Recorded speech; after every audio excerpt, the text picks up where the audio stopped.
the media it is accused of, and quite often we see it demonstrated, like moths to the porch light, to the easy story, the story of the moment, the story that will rate.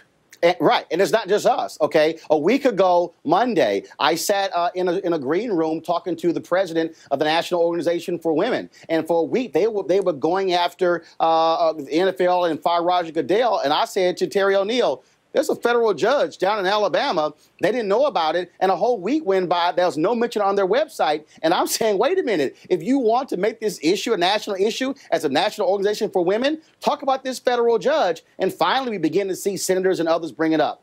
But Bob, we just what I struggle with is when we begin to go down that path as journalists, and we begin to say we'll only look at the NFL, when the NFL is actually a microcosm of our society. People were critical of the prosecutor and the DA in the case of Ray Rice. Well, this federal judge got a plea bargain where he can go to counseling for 24 consecutive weeks, and it will be expunged from his record, a federal judge. Now, if we criticize the prosecutor and the DA in the case of Ray Rice, we'll criticize the prosecutor and the DA in the case of the federal judge. Kate?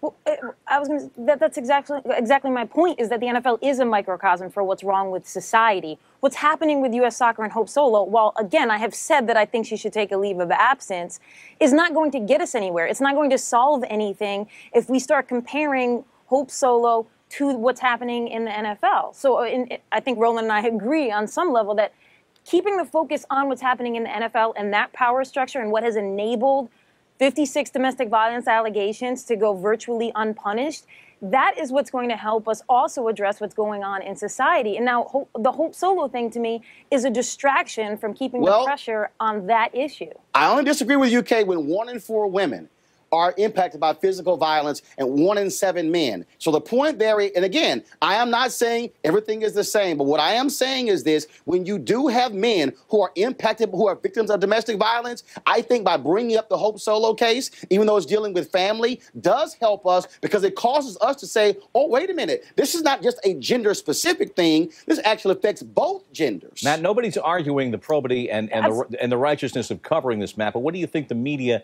appetite is for this, for the medium haul, not even the long haul?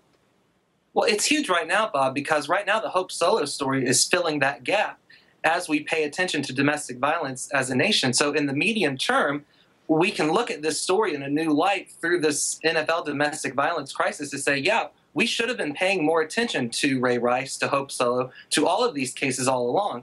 In the long term, though, I wonder, do we get that shiny ball syndrome when there's another story that comes along and we kind of forget about the discussions that we're having now, which are very good and I think productive discussions that we should have been having this entire time? But are there changes for the long term, transformative changes that can be put into place with how we view domestic violence and how we view these stories of a very serious nature when they interact with sports? That's it, Stephen Cohen. In Seattle, any indication that the Reign will not take Hope Solo back for next year?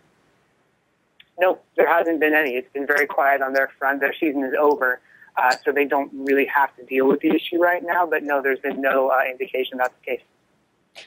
Kate, where does this issue stand? I'll kind of rephrase the question that just asked Matt. It is the issue du jour. It is right now the ball of twine here for a nation of cats looking for something to grasp onto, not to trivialize the importance as a social problem. What's the staying power?